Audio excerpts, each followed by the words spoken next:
Encantado se encuentren una vez más por acá en esta segunda parte de la sesión de hoy para abordar el régimen de prueba para la determinación del hecho imputado en el proceso penal venezolano. Quien les habla es el profesor Ángel Serpa Aponte y aquí está dirigida fundamentalmente esta clase a mis alumnos de la Universidad Santa María de Caracas en la asignatura Derecho Procesal Penal 2. Clases estas que las pueden encontrar en mi canal YouTube, Ángel Serpa Ponte, y esta específicamente está siendo grabada en noviembre de 2021.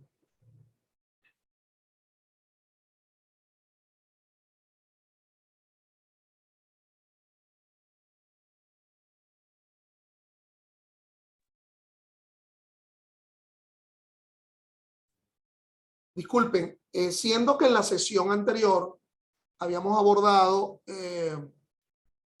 lo vinculado a la terminología probatoria en este proceso penal, creo que no se me escuchó. Quien habla es Ángel Serpa Aponte y estamos transmitiendo esto a mis alumnos de la Universidad Santa María, en la asignatura Derecho Procesal Penal 2, en noviembre de 2021. Clases estas que pueden encontrar en mi canal YouTube, Ángel Serpa Aponte. Bueno,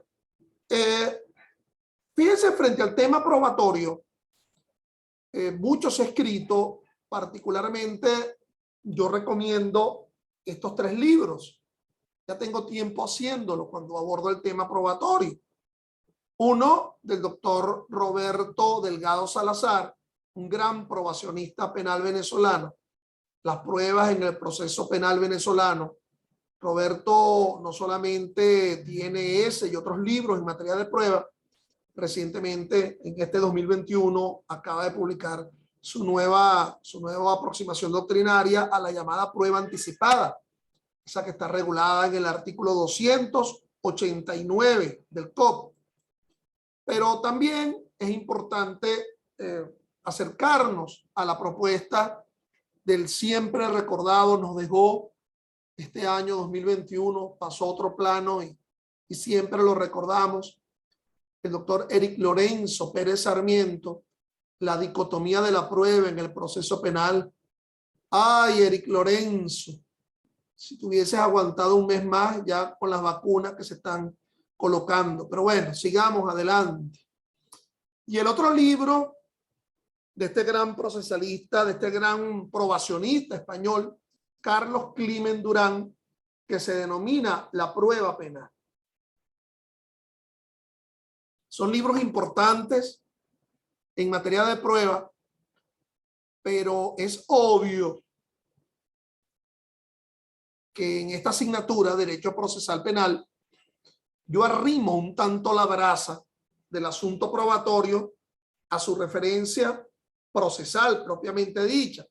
Es decir, sin abordarlo desde un punto de vista criminalístico, pero tampoco sin abordarlo dentro de esa teoría probatoria global de la cual está mucho más vinculado el ámbito del derecho procesal civil.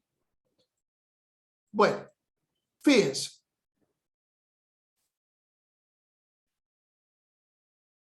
MP,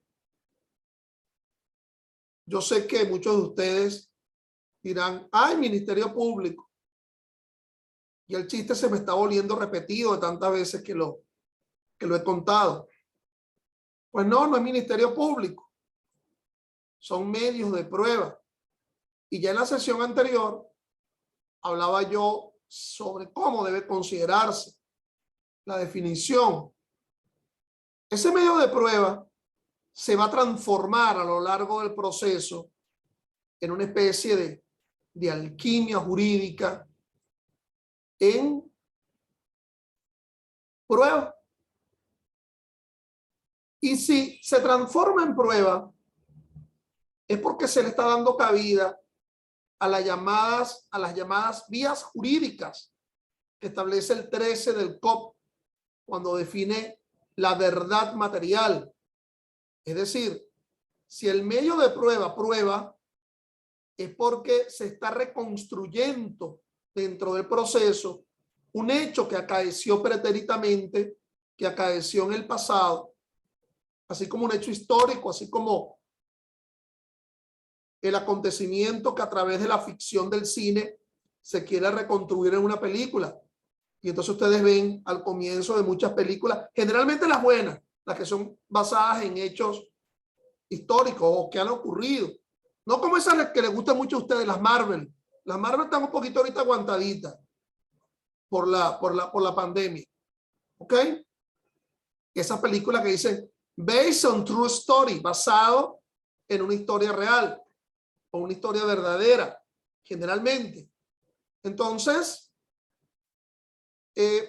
si prueba, es porque esa prueba forma parte de una sentencia. Ahora bien, vean esta grafía, porque de esto tiene mucho que ver lo que aborda el temario de la asignatura Derecho Procesal Penal 2 de la Universidad Santa María en lo que atañe al famoso tema 3, es decir, del régimen probatorio en el proceso penal venezolano. Este proceso, a partir de la cual los medios de prueba se transforman en prueba, ha de pasar como por diferentes alcabalas, que yo denomino tamices. Ustedes saben los tamices, ¿no? Algo así como que permea, algo así como una tela metálica, como la tela metálica de una ventana que te permite todavía ver hacia afuera o de afuera hacia adentro. Así como la rejilla del colador, cuando tú utilizas un colador para, qué sé yo, para colar las pastas, ¿ok? El vermicelli, que es la única pasta que a mí me gusta, la delgadita, ¿ok? El colador, o el colador del café. El mejor café es el colado, es decir, permea. Entonces, ese medio de prueba va a pasar por diferentes alcabalas o tamices, así como las pinturas de nuestro gran caraqueño Reverón.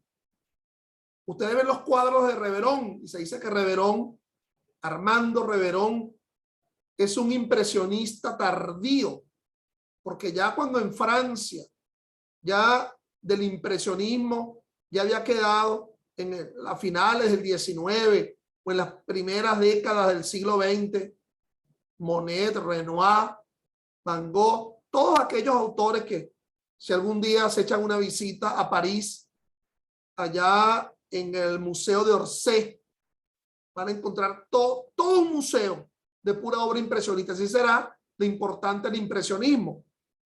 Bueno, nuestro Reverón fue un impresionista tardío, pero lo importante es que cuando ustedes ven un cuadro de Reverón, pareciera que se ve detrás de una tela metálica. Es decir, las marinas son así como difuminadas. O sea, como cuando tú pretendes ir de Caracas a San Fernando de Apure, qué sé yo, a Ciudad Bolívar, ¿ok?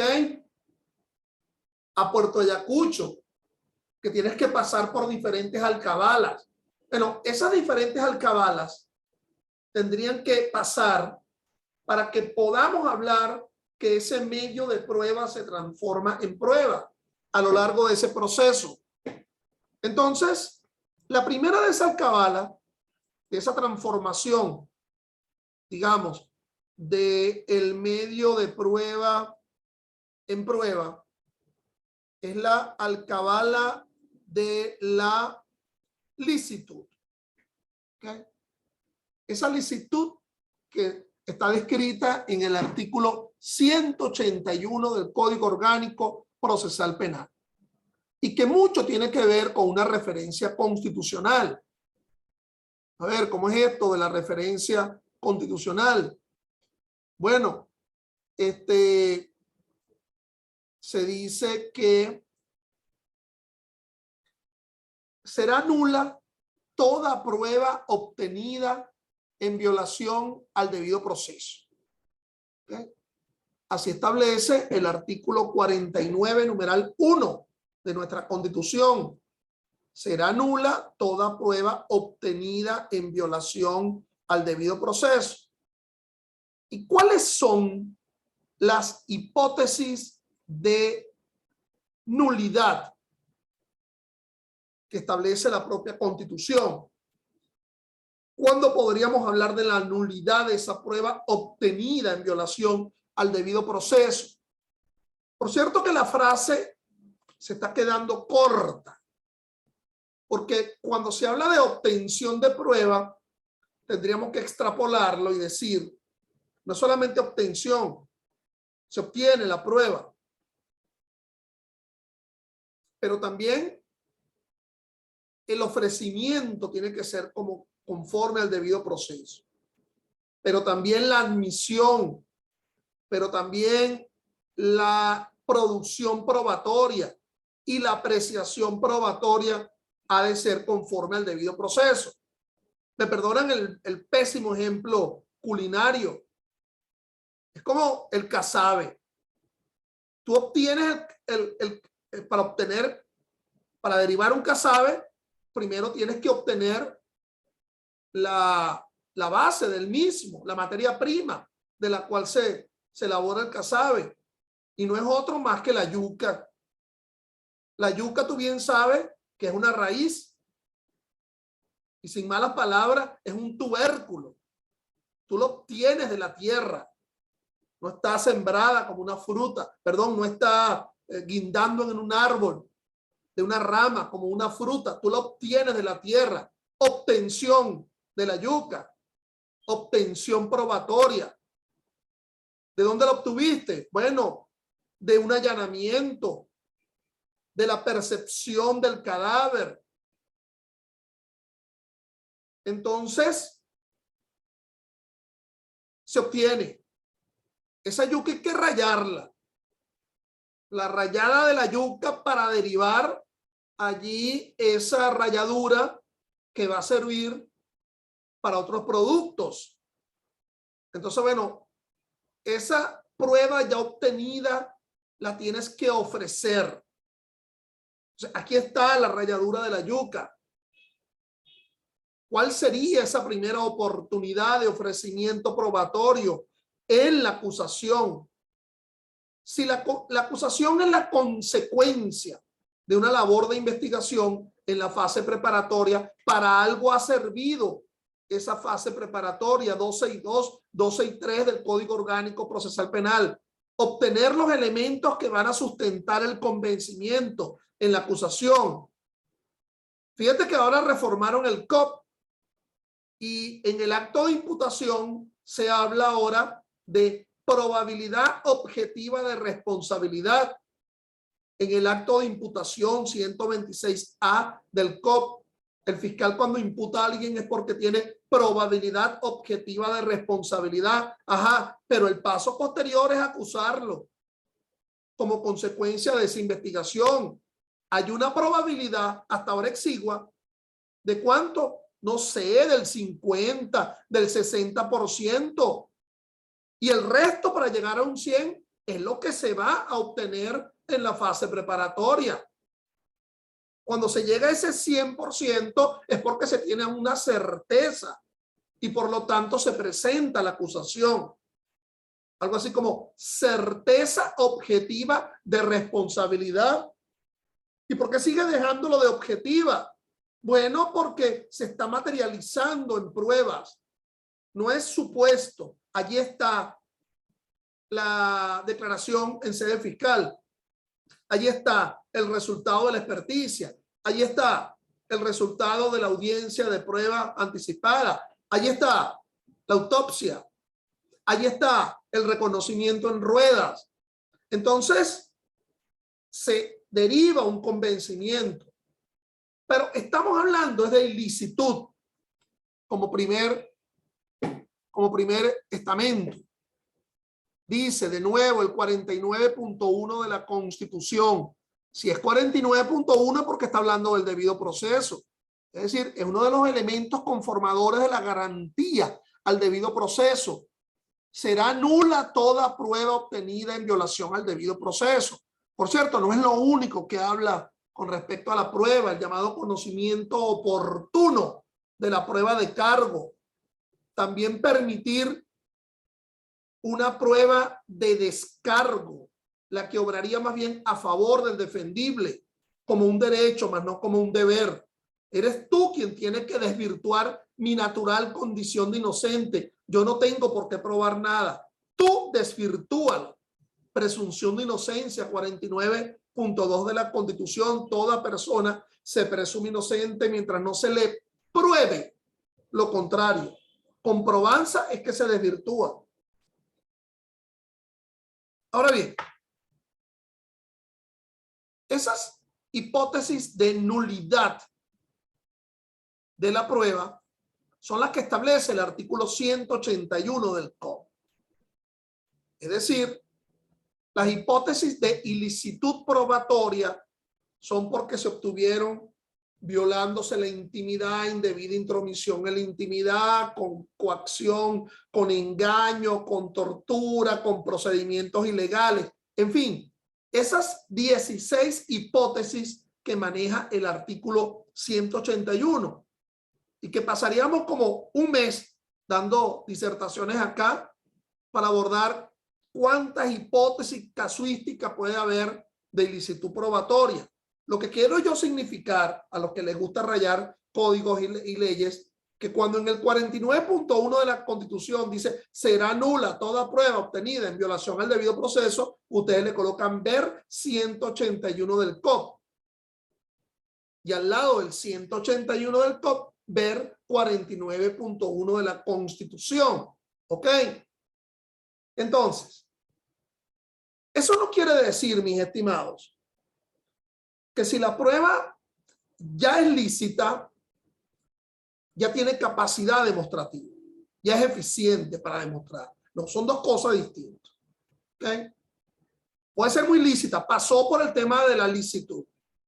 Oye, vale, la verdad que este que declaró aquí, declaró con juramento y no está coaccionado porque él no es ni pariente dentro del cuarto grado de consanguinidad o segundo de afinidad del procesado, ni es el propio procesado.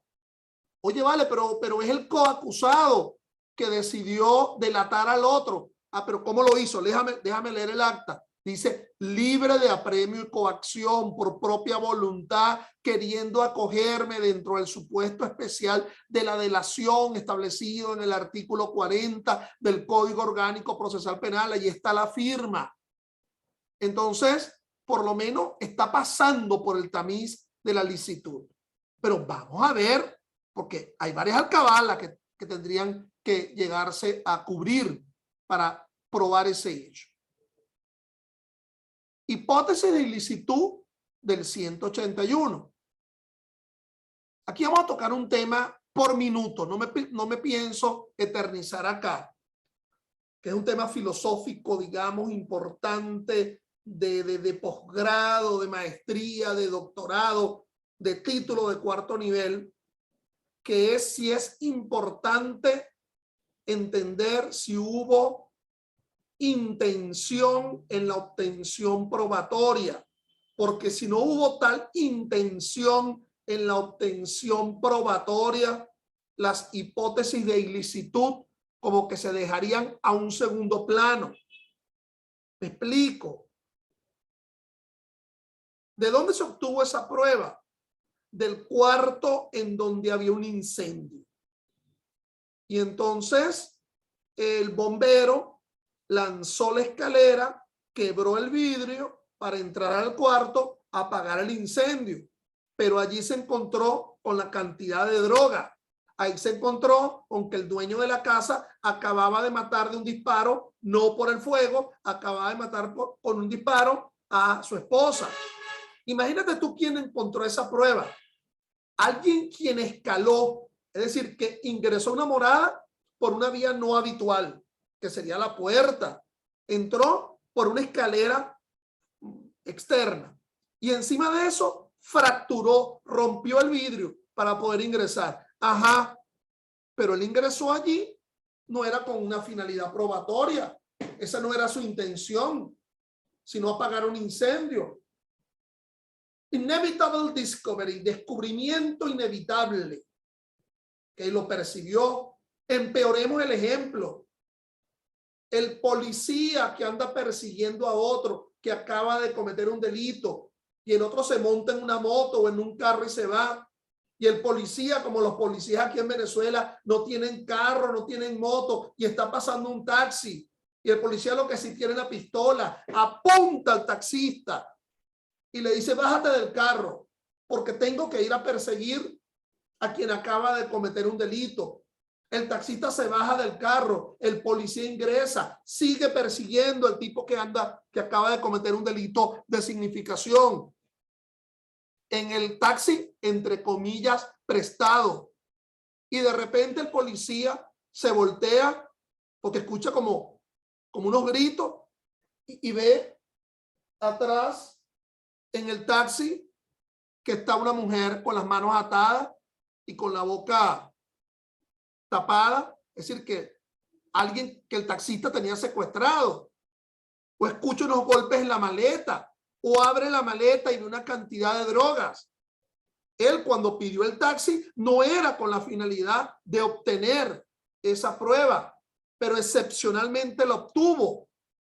No era su intención. Empeoramos el ejemplo. El chorito, el ladronzuelo, que sabe que la casa está deshabitada o que está en ese momento sin sus dueños, qué sé yo, se fueron al cine, se fueron a Papaya, perdóname la comercial, ok, a comprar las hojas de las hallacas desde ahorita. Bueno, depende cuando vayas hacia Hallaca, porque si para el 24 se echa a perder, pues. Y entonces el ladronzuelo sabe de la circunstancia y de nuevo, como el bombero, tira escalera, rompe ventana, ingresa a la casa y ahí se encuentran los bienes receptados. Aprovechamiento de cosas provenientes del delito, del dueño de la casa.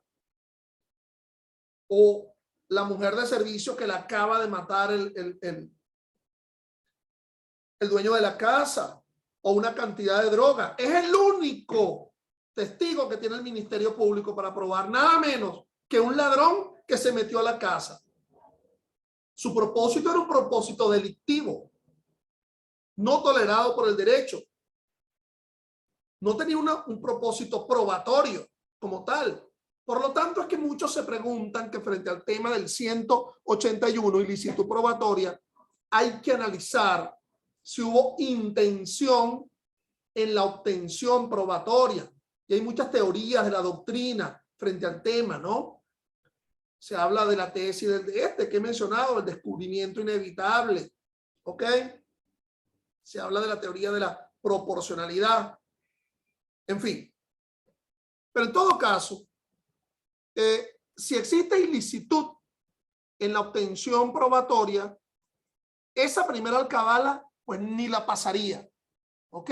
Es decir, que en ese viaje que estamos asumiendo hacia la Gran Sabana, no pasamos ni del Guapo, ni del Guapo pasamos. Segunda de esas alcabalas, de esos principios, el principio de necesidad probatoria. Los hay de dos tipos. El principio constitucional de la necesidad probatoria y el principio procesal de la necesidad probatoria.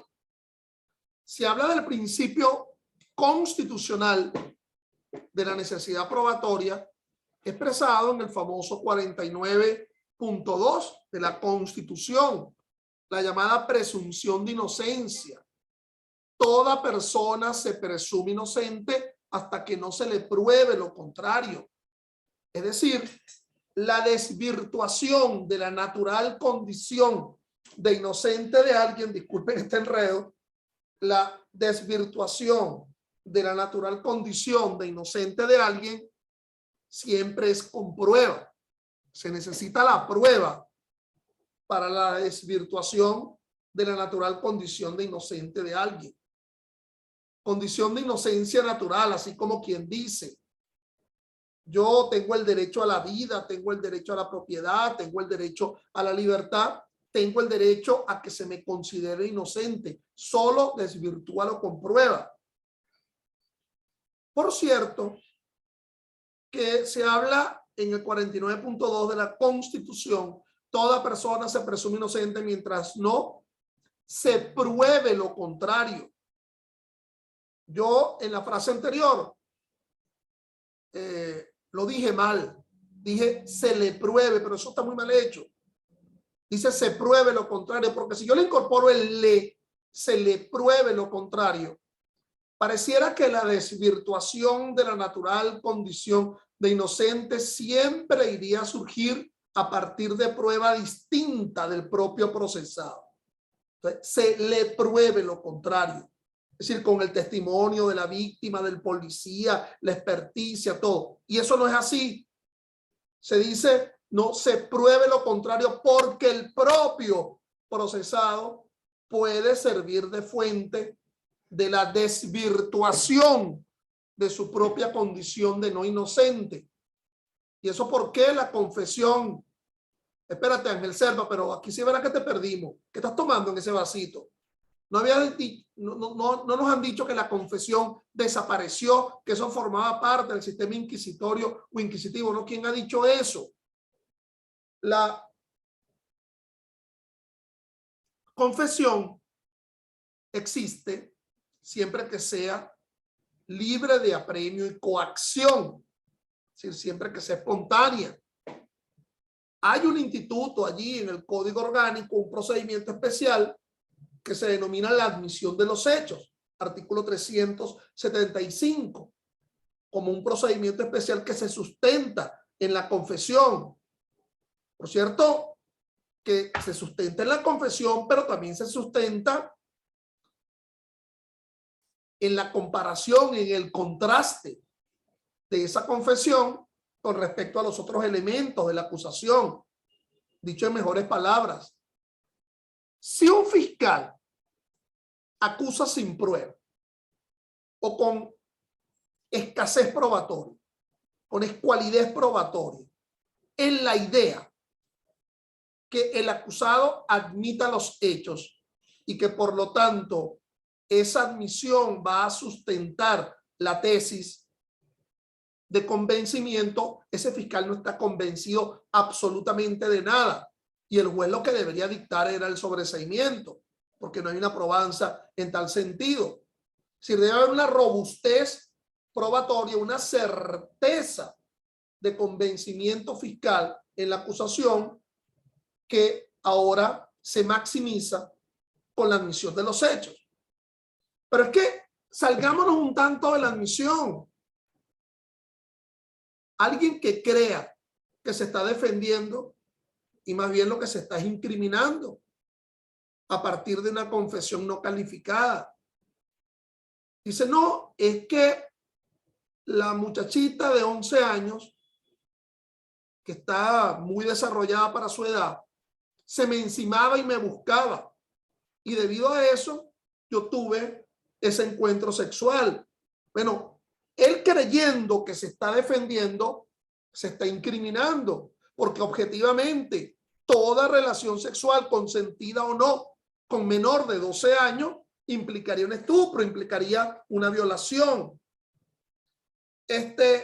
Bueno, entonces, ese principio de necesidad constitucional, hay que analizarlo también el llamado principio procesal de la necesidad de la prueba.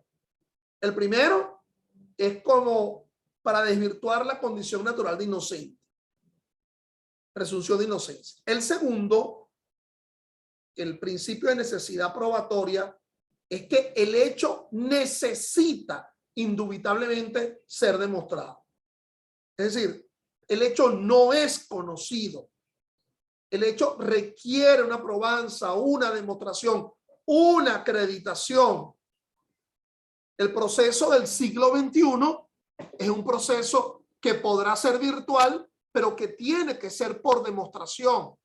Dejamos allá en la antigüedad a Salomón, que por ser más viejo era más zamarro, y por lo tanto de esa zamarrería natural, de esa condición de sabio que le da la edad, ¿ok? Entonces se supone que sabía más, y venía la mujer, no, que ese niño es mío, y la otra la madre, no, no, no, ese es el mío, y las dos peleándose el muchachito. Entonces decía Salomón, bueno, piquemos al muchacho y le demos un pedazo a una madre y el otro pedazo a la otra. Y dijo la que formó el reclamo, el brete, el problema. Ah, no, vale, si es de picadera de muchacho, que se quede ella con ese muchacho. Bueno, y ya él resolvió, pero no fue con una prueba heredobiológica en absoluto. Lo asumió francamente por un tema, digamos, de experiencia, pero no experiencia en la demostración. Entonces, a ver, el escrito de acusación 308 nos está diciendo muchas cosas. Uno, ese es el hecho que tiene que ser demostrado en juicio y no otro más.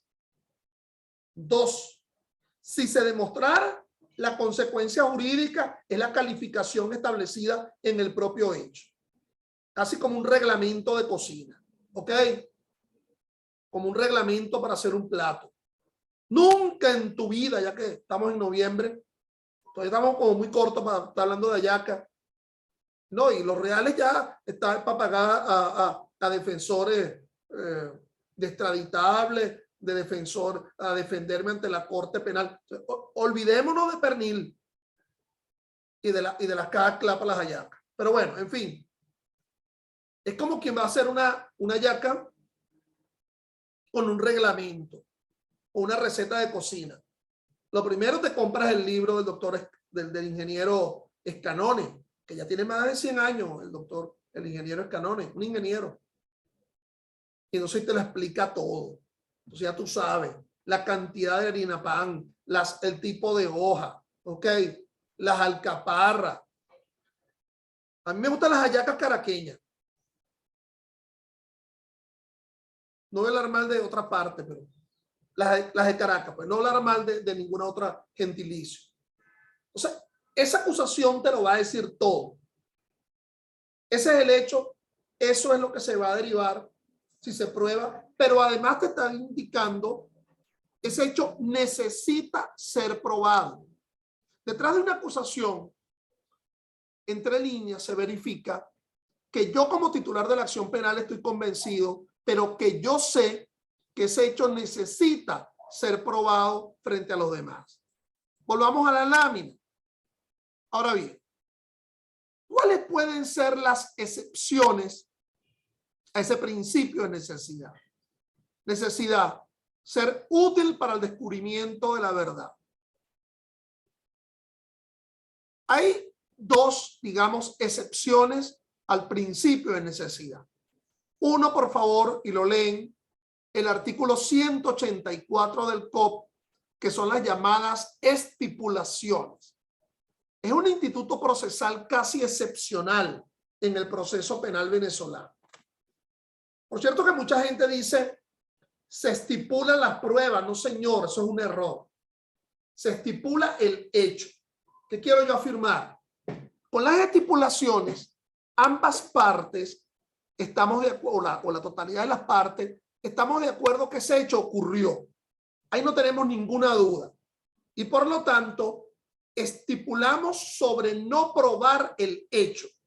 Fíjate que se habla del principio de necesidad, el hecho necesita ser probado, a menos que estipulemos. Esa estipulación descrita en el 184, pero que también está descrita en el 311 del Código Orgánico, lo que pueden realizar las partes antes del inicio de la audiencia preliminar. Si las partes estipulan, es que ellas están de acuerdo que el hecho no necesita ser probado. Ese hecho en específico. Quizás es necesario probar otro hecho, pero ese estamos de acuerdo. Estamos plenamente de acuerdo que Pedro mató a Juan. Oye, vale, no hay autopsia. Vamos a dejarlo de la autopsia. Pedro mató a Juan, lo estamos afirmando. Tanto el titular de la acción penal del fiscal como la defensa. Pero la defensa dice que fue en legítima defensa. Y en cambio, el fiscal indica que fue con intención. Es decir, la experticia poco me va a decir. La causa de la muerte fue el disparo de bala. Ahí no hay duda. En el disparo como causa no me va a revelar la intención. Dirá la causa de la muerte y en eso sí estamos de acuerdo. Pedro se defiende frente a la relación sexual tenida con una mujer adulta. Dice, sí, yo admito, tuve esa relación sexual. Oye, pero fue violenta. Fue con nalgadas, cachetadas, golpes, latigazos. Sí, lo admito, pero fue consentido. Es decir, ella lo aceptó. ¿Ok? Entonces, vamos a prescindir de la experticia médico-forense. Sí, yo admito que hubo moretones, porque yo sé, vale, que una cachetada da un moretón. Yo sé que un latigazo da un moretón. Lo estoy admitiendo. No es necesario el examen médico-forense, pero es como consecuencia de un consentimiento. Entonces las partes pueden estipular con respecto al hecho, que sería la excepción al principio de necesidad. ¿Ok? La estipulación. Por cierto que el final de la película es que ese 184, en su parte infine, dice el juez, bueno, ustedes podrán estipular, pero a mí me demuestran eso.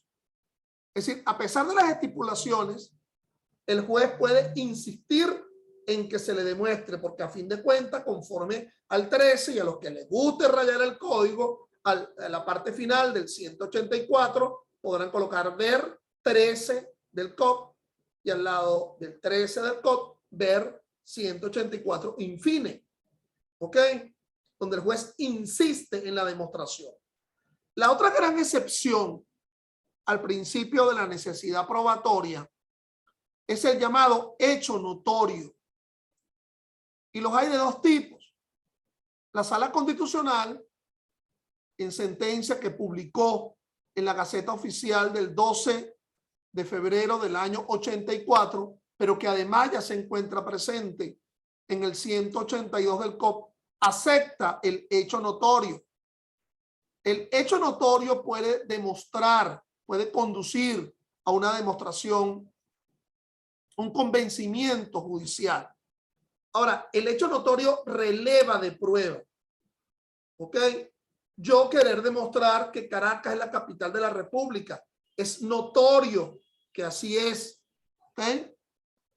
Yo querer demostrar, por ejemplo, que el río que pasa frente a Ciudad Bolívar es el río Orinoco.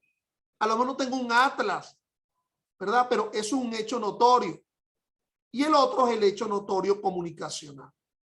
Es decir, que se demuestra a través de los medios. Bueno, gracias por su atención y en la próxima sesión seguiremos abordando aspectos vinculados a la prueba en el proceso penal.